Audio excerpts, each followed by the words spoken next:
మాకే మస్తు ఇబ్బంది అవుతుంది మీరే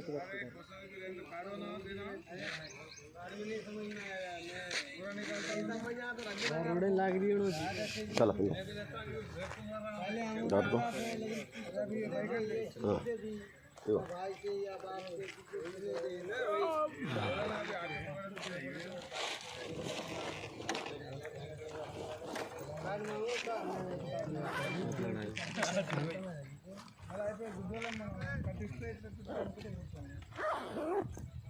सर एक कार्ड चाहिए था आपका। अरे नो बिल्कुल तेलुगु माట్లాడవా? नहीं हिंदी में हूँ, हिंदी वाला झारखंड का हूँ। ओके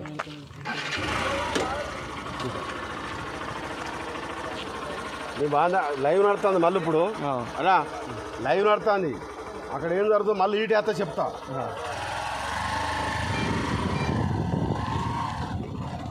ఎక్స్ట్రా బగ్గీలు పడితే ఒక్కొక్క లారీకి 10 నుండి 15,000 రూపాయల లాభం అప్పుడు. అంటే ఇప్పుడు ఆ ఎక్స్ట్రా బకెట్లు పడడం లేదు, ఈ లారీలు నింపుతేంది నింపకపోతేంది అనే ఉద్దేశం వెంబడి ఈ లారీలు ఇట్లా జామ్ అవుతున్నాయి, తొందరగా పంపించడం లేదు. ఎందుకంటే వాళ్ళకు ఆదాయం తగ్గింది. కానీ బట్టిగా లోడ్ చేసినందుకే ఒక్కొక్క 1000 రూపాయలు తీసుకుంటారు. అంటే డీడీ తీస్తారు, డీడీ తీసిన తర్వాత లోడ్ చేసినందుకు 1000 రూపాయలు అదనంగా తీసుకుంటారు. అదనంగా తీసుకుంటారు. ఇప్పుడు లారీ డ్రైవర్లు ఇక్కడికి వచ్చి ఇప్పుడు 4 రోజులు 3 రోజుల నుంచి ఇక్కడ పడిచేస్తారు. అవి అక్కడ చూద్దాం లారీ డ్రైవర్లు అక్కడ ఎట్లా కింద కూకొని ఉన్నారో. ఆ లారీ లోడ్ ఎప్పుడైతుందా మహాప్రభు ఎప్పుడు పోతామా అని వెంకటేశ్వర స్వామి దర్శనానికి కూకున్నారు. వీళ్ళు ఎక్కడి నుంచి వచ్చిర్రో పాపం ఏం తిన్నారో ఏం పేరు. ఇక్కడ వాళ్ళు ఏడు ఇట్లా కాలకృత్యాలు తీసుకోవాలంటే ఈ పక్క పంటున్న పొలాలతో తిడతారట, తిట్లు పడతారట. ఇలా బ్రతుకులు చూడండి. ఒక్కసారి మీకు ఈ వీడియో నచ్చితే లైక్ కొట్టండి, షేర్ చేయండి. ఈ తతంగం అంతా నడిచేదంతా ఇసుక క్వారీ యాజమాన్యుల వల్లనే ఇదంతా జరుగుతుంది. ఒక 5-6 కిలోమీటర్ల మేర ఇక్కడ గుండ్లపల్లి ఓదేర మండలం పోత్కపల్లి సమీపంలోని గుండ్లపల్లి ప్రాంతంలో ఈ ఇసుక క్వారీల దుస్థితి, ఈ లారీల వాళ్ళ డ్రైవర్ల బ్రతుకులు ఒక్కసారి మీరు చూడండి.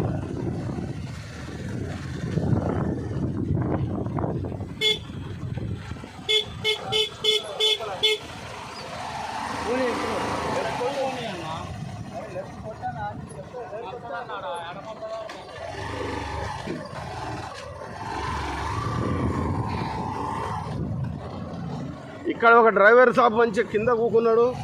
ఎప్పుడు మేము మమ్మల్ని వెళ్తారా, ఎప్పుడు లోడ్ చేస్తారా వెళ్ళిపోదాం చూస్తున్నాను. ఇక్కడ డ్రైవర్ సాబ్ నమస్తే. ఇది వాళ్ళ బతుకులు చూడండి. అక్కడ ఒక 2 డ్రైవర్లు కూకున్నారు, 4-5 ఉన్నారు ఇక్కడ కూడా.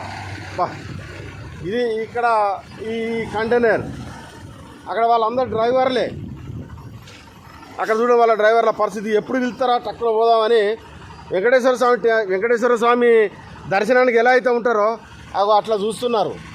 బాబు ఎందుకు తొందరగా ఎందుకు అయితే లేదు కాంటాక్ట్ ఎందుకు లోడ్ చేస్తలేరు?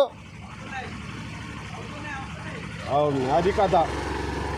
గతంలో ఎక్కువ ఎక్కడి నుంచి వచ్చారు మీరు డ్రైవర్ సాబులు? ఎన్ని రోజులా మీరు వచ్చి? 3 రోజులా? 3 రోజులు అయితే మరి మీకు మంచి నీళ్ళు ఏమైనా దొరుకుతాయా?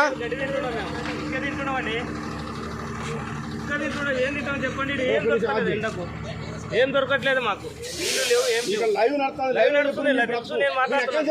మేము మహబూబ్నగర్ డిస్ట్రిక్ట్ వనపర్తి డిస్ట్రిక్ట్ మాది. వనపర్తి నుంచి వచ్చారు. ఎన్ని రోజులు మీకు తాగడానికి మంచి నీళ్ళు పోవాలన్నా కానీ ఇక్కడ పక్క చేనులు తిడతారట కదా. మీరే వచ్చారు కొడుతుండ్రు. నారాయణగేట్ నుంచి వచ్చారు. అంటే పరిస్థితి ఎండ కొడుతుంది. మంచినీళ్ళు ఎట్లా మరి మీకు మంచినీళ్ళు ఇసుక పారాయని ఇస్తున్నాడా? భూమ పడతాడా? ఒక లారీకి ఎంత 1000 అంటాడు, 2000 అంటాడు లోడింగ్ చేసినందుకు. లోడింగ్ అది దాని గురించి కదా సార్. బండ్లు ఎక్కువ పెడుతుండ్రు, లోడింగ్ తక్కువ అవుతున్నాయి. లారీలు మొత్తం ఇక్కడనే వస్తున్నాయి, ఒకటే కోరిక వస్తున్నాయి. దీనికి పెడుతుండ్రు డీడీలు, అందరు వచ్చేస్తుండ్రు. దీనికి వస్తున్నారు, దీనికి వచ్చేస్తారు. డీడీలు తగ్గియట్లేదు కదా, డీడీలు తగ్గియట్లేదు. డీడీలు పెడుతుండ్రు. వీళ్ళదేం తప్పు సార్. బండ్లు ఇక్కడ డీడీలు పెడుతున్నారని మొత్తం ఇక్కడనే కొట్టుకుంటున్నారు, ఇక్కడే పెడుతుండ్రు. వాళ్ళు ఎన్ని చేసేదన్నీ చేయాలి, ఎక్కువైతే లేదు. వాళ్ళదేం తప్పేం లేదు, కోరి వాళ్ళదేం తప్పలేదు. పైనుండి డీడీలు పెడుతుండ్రు. ఎందుకు పెడుతుండ్రు డీడీలు? లోడింగ్ చేయనప్పుడు ఎందుకు పెడుతుండ్రు డీడీలు? డీడీలు చాలా పెడుతుండ్రు. డీడీలు తక్కువ అవుతున్నాయి, మిషన్లు తక్కువ అవుతున్నాయి. ఎక్కువ డీడీలు పెట్టినందుకు ఇంకొక 3-4 ఎక్కువ దాని మీద ఇప్పుడు ఏమైతుందంటే లారీలు పోయిన లారీ పోయినట్టే అన్లోడ్ అవుతుంది, మళ్ళీ రిటర్న్ అవుతుంది సార్. ఇప్పుడు తక్కువ ఉంది, ఇసుక తక్కువ ఉంది కాబట్టి రేట్ ఎక్కువ ఉంది. ఎవరైనా కొంటున్నారో ఎంబడే రిటర్న్ అవుతున్నాయి బండ్లు. ఇప్పుడు పోయినా 2 గంటల ఖాళీ మళ్ళీ రిటర్న్ అయ్యి వస్తున్నాయి. వచ్చిన లారీ వచ్చినట్లు ఇట్లా వాగులు అయిపోతున్నాయి. అలాంటప్పుడు ఏం చేయాలి? 3 రోజుల నుంచి ఇవాళ కూడా అయ్యే అవకాశాలు లేవు. ఇది పరిస్థితి. మీరు యూట్యూబ్లో మీరు మాట్లాడింది వస్తుంది, మేడారం టీవీ అనుకుంటుర్రి, లైవ్ వస్తుంది, ఇంకా లోబడి పోతాం. ఇది పరిస్థితి, లారీ డ్రైవర్ల పరిస్థితి. 3-4 రోజుల నిజాలు ఇక్కడనే ఉంటారట. ఎంత ఘోరము, ఎంత ఘోరము,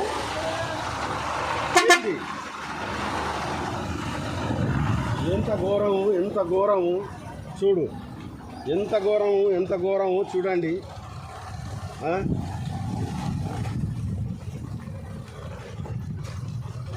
వాళ్ళు ఇలా ఒక 50 మందిలో మేము మా దగ్గర ఆ పోక్లేదు, మేము ఒక్కడే 50 మంది 100 మంది నింపుతాం అనుకున్నప్పుడు అంతకే పెట్టాలి. కానీ ఇక్కడ వచ్చేసి ఏంటంటే ఓపెన్ వదిలి పెడతారు, కథం లారీలన్నీ వచ్చి పర్యటాలకు డీడీలు తీసుకొని లారీలు ఇంకా అక్కడ చూడు ఎన్ని ఉన్నాయో. ఇన్ని లారీలకు దాన్ని ఏమంటే పోక్లేనంటారా? ఓ డ్రైవర్ సాబ్ ఎక్కడి నుంచి వచ్చినావు? చేరియాల నుంచి. ఎన్ని రోజులు వచ్చి? 4 రోజులా? మరి బో తిన్నారా? మంచినీళ్ళు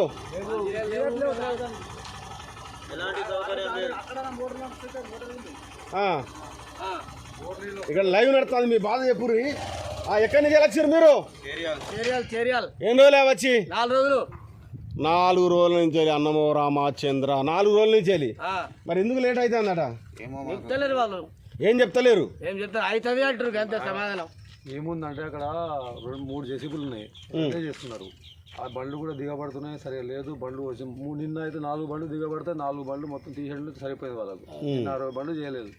ఇవాళ కూడా అదే పరిస్థితి. ఇప్పుడు ఇక్కడ 40 బండ్లు ఉన్నాయి. ఇంకా అది ఎప్పుడైతుందో ఏమో, 4-6 వరకు జేసీబీ దాదాపు ఇన్ని లారీలు అయినాయి కాబట్టి 4-5 జేసీబీ ఉంటే టక్కడక్క నింపి పంపిస్తున్నాము. ఇది కథ. ఒక్క జేసీబీతోనే ఆటాడతారు. ఎందుకంటే కొంచెం వాళ్ళకు ఎక్కువ అత్తలేవు కదా, ఎక్కువ అత్తలేవు కాబట్టి ఎక్కువ ఎక్స్ట్రా బకెట్లు పడితే ఒక్కొక్క లారీ మీద ఓ 5,000, 10,000, 15,000 మిగిలేది. ఇప్పుడు అవి లేవు కాబట్టి వాళ్ళది ఏం పోతుంది, ఒకటే జేసీబీతోని ఎక్స్ట్రా నడతలేవు కాబట్టి ఒకటే జేసీబీతో కొడతారు.